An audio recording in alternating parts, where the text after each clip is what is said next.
Assalamualaikum warahmatullahi wabarakatuh.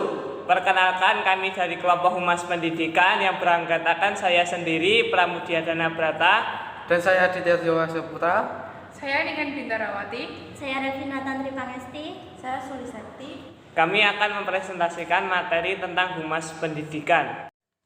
Humas Pendidikan dari Danny Griswold tahun 1984 menjelaskan public relation atau humas merupakan suatu fungsi manajemen yang menilai sikap publik, manajemen kebijaksanaan dan prosedur dari seorang individu atau sebuah lembaga atas dasar kepentingan publik, merencanakan dan menjalankan rencana kerja untuk memperoleh pengertian dan dapat diterima dengan baik oleh publik. Humas pendidikan adalah kegiatan yang diterapkan humas dalam dunia usaha pada lingkungan sekolah dan menyesuaikan nilai-nilai yang dianut dalam pendidikan sekolah, seperti menjunjung tinggi kejujuran dan saling menghormati di antara lembaga pendidikan dengan masyarakat. Fungsi humas yang pertama, mengembangkan pengertian masyarakat tentang semua aspek pelaksanaan program pendidikan sekolah, mengikut sertakan masyarakat secara kooperatif dalam usaha memecahkan persoalan pendidikan dan meningkatkan kerjasama antara sekolah dengan masyarakat, menciptakan komunikasi yang baik antara orang tua peserta didik dengan guru dalam mengatur informasi yang disampaikan sekolah melalui publikasi atau peran pesan timbal balik sehingga tercipta citra positif orang tua terhadap sekolah, memberikan layanan atau sumbangsih, saran terbaik serta pemikiran yang bermanfaat kepada sekolah sebagai manajer dan mewujudkan tujuan dan cita-cita bersama.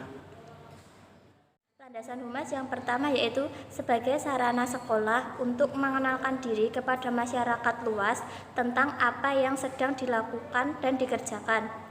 Yang kedua yaitu sebagai alat untuk menyebarkan bantuan dari masyarakat.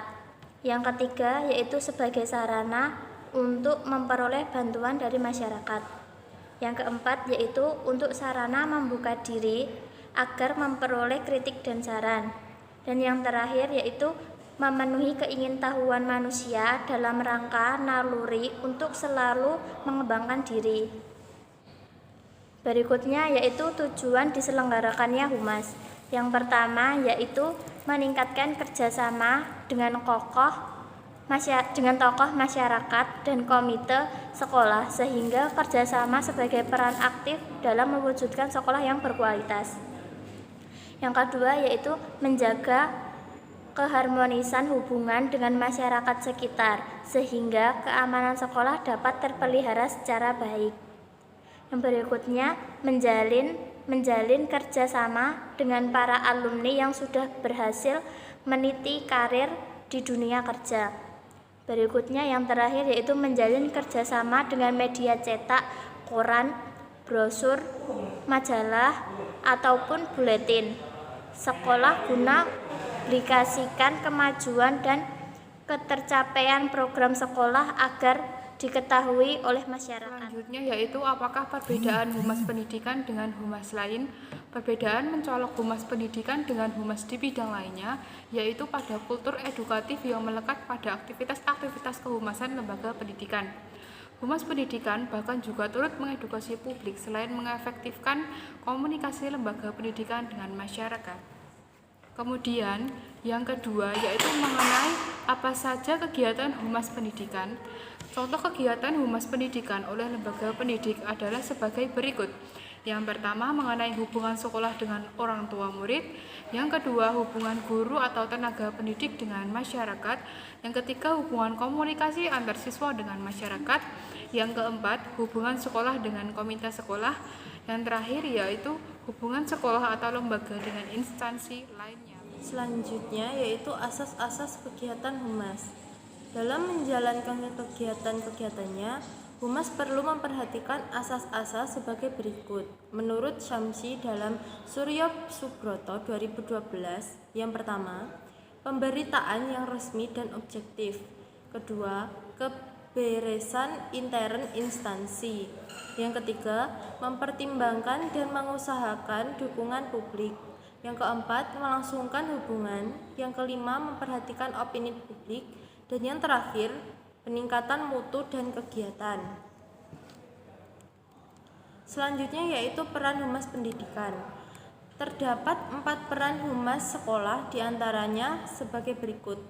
Yang pertama yaitu penghubung. Humas sekolah berperan sebagai penghubung antara sekolah dengan masyarakat, yaitu orang tua dan peserta didik. Yang kedua, pengomunikasi. Secara individu, penduduk yang ditugaskan menjadi humas sekolah harus memiliki kemampuan dalam mengkomunikasikan baik lisan maupun tulisan, langsung maupun tidak langsung, melalui media cetak maupun elektronik. Selanjutnya yaitu pendukung. Humas sekolah merupakan pendukung program sekolah. Artinya, keberadaannya dipandang penting manakala berperan sesuai perannya secara baik. Dan yang terakhir, publikator, yakni orang yang diberi tugas mempublikasikan hasil-hasil kegiatan sekolah kepada masyarakat. Publikasi tersebut bisa melalui media cetak maupun elektronik seperti koran, buletin, majalah, jurnal, website, atau media sosial. Tujuan publikasi ini agar prestasi yang diraih peserta didik dapat diketahui oleh orang tua mereka sehingga ada rasa puas dan bangga. Program kerja humas yang pertama, perencanaan humas Suryabroto 2010 halaman 22 menyatakan bahwa perencanaan merupakan pemilihan dari sejumlah alternatif tentang keputusan serta pemikiran sumber diantaranya manusia, material, uang, dan waktu. Perorganisasian masalah Gorton dan Zukarin tahun 2006 halaman 15 sampai halaman 16 memaparkan bahwa fungsi pengorganisasian merupakan penentuan tugas yang menjadi parameter waktu dan kebutuhan jabatan dan tanggung jawab, merinci hubungan kewenangan, hubungan kekuasaan, hubungan komunikasi. Yang ketiga, mengkomunikasikan masalah. Petugas humas perlu menyusun bentuk komunikasi atau penyampaian pesan yang spesifik agar tujuan humas tercapai. Yang keempat, petugas humas tidak hanya merencanakan kegiatan atau tindakan yang akan dilakukan, namun juga menyusun saran keberhasilan atau target yang akan dicapai. Yang selanjutnya adalah produk humas pendidikan. A. New Relation. Rilis berita adalah bentuk publikasi lembaga yang diselenggarakan pada press, karena itu disebut dengan press relation. Yang B. Iklan korporat atau layanan masyarakat. Banyak orang menghubungkan advertising atau iklan dengan marketing atau pemasaran barang jasa, tetapi sesungguhnya advertising tidak hanya terbatas pada soal itu.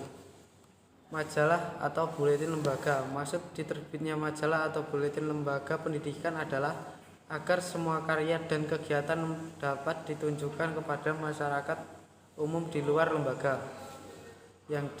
Profil lembaga. Lembaga pendidikan perlu menyiapkan profil lembaganya agar publik memiliki referensi resmi tentang lembaga. Yang E. Media humas berbasis internet. Salah satu bentuk teknologi informasi dan komunikasi adalah internet, yaitu jaringan global terintegrasi dengan komputer yang memberikan para penggunanya seperangkat informasi atau dokumen. Gibson 2003 halaman 420. Selanjutnya yang F. Siaran atau program di stasiun radio. Radio merupakan media yang sangat penting karena siarannya mampu menjangkau masyarakat luas. Oleh karena itu, sekolah dapat memanfaatkan media radio untuk kepentingan publisitas. Selanjutnya yang G. Siaran atau program televisi. Berhasil tidaknya penyebaran informasi melalui televisi sebagai media publisitas, sekolah bergantung pada program yang telah disiapkan. Dalam program tersebut telah disusun hal-hal atau pokok-pokok permasalahan yang akan disajikan kepada pemirsa. Sekian presentasi dari kami. Jika banyak salah kata kami mohon maaf. Wassalamualaikum warahmatullahi wabarakatuh.